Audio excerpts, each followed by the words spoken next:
Hey, everyone. It is Ashley and Bill for another mortgage moment.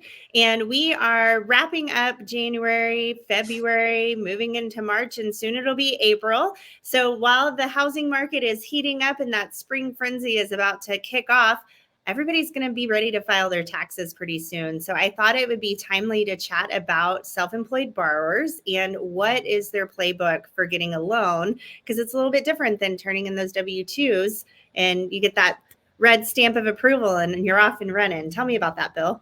Yes, it's a great question. We are in tax season and we get this question a lot. I've actually been speaking to a few borrowers about this, but what's the roadmap for self-employed borrowers? What do they need to do to be prepared to buy a house? Because with self-employed borrowers, if you are one, the big thing with taxes is you're able to write off, deduct items from your business, ways to pay less taxes to the government, making the money and stuff and then deducting stuff. So yes, that's great.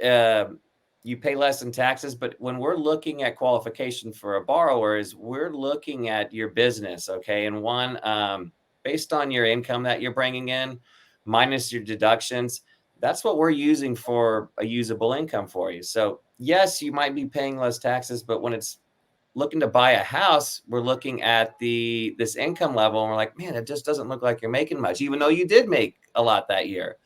So what we tell people to prepare is one is self-employed borrowers. You need 2 years of business history. So just remember that. So you've got business, you've been in it for 2 years, but you need to prepare your yearly tax returns. Okay. So the big thing I would say is one is talk to a lender, talk to myself. Let's talk about those numbers before you file your taxes. It's very easy to draft up your tax return. We can take a look at it and see what that is.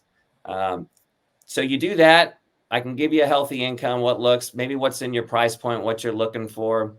You file, yes, you pay more taxes, but you're already setting up the groundwork for when that time comes to buy a house. If you've got 5 years in your self-employed business and we're doing a conventional loan product, there's ways to use 1 year tax returns. So maybe we don't have to wait too long. Maybe we just focus on that current year, see what that income looks like to get you into the property. Otherwise, everything else is standard. You got to have a good credit score or a credit score over qualification purposes. Down payment, everything standard on that end. So just talk to someone before you file your taxes for that year, just to see where you sit and just get a good roadmap of setting you up for success to get a property. I have a quick question. What if you have a really stellar year and then the next year is not so great? How do you guys handle that? So in that case, again, depending on the situation, that might be where 2 years tax returns might feel a little bit better to use for it, because then it'd be a 2-year average. All right. You've got a good solid year. The next year is not so great. We're combining those to look at it to hopefully, maximize the income for you. Okay. Obviously, if the year's not that good, we went through COVID, self-employed borrowers, it was a struggle for some of them. Yeah. Where unfortunately it might be a situation where you wait, or we look at different scenarios, bank statement loans, things like that, where we don't look at your business returns. We talked about that in an earlier episode of just going off bank statements, using the income that comes in from your business and working to qualify in a loan based on that kind of program.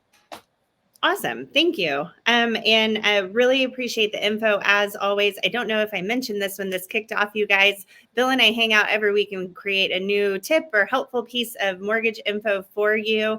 There's a plethora of topics here on our YouTube channel, so dig through. And if you have burning questions, reach out to myself or Bill for more info. I'm Ashley Tullis, a real estate expert here in Dripping Springs, and Bill.Roegelein is my partner in money in Dripping Springs and all of Texas and a few other states as well. So for questions, hit us up. We want to hear from you. Otherwise, we'll see you next time for our next mortgage moment. Thank you.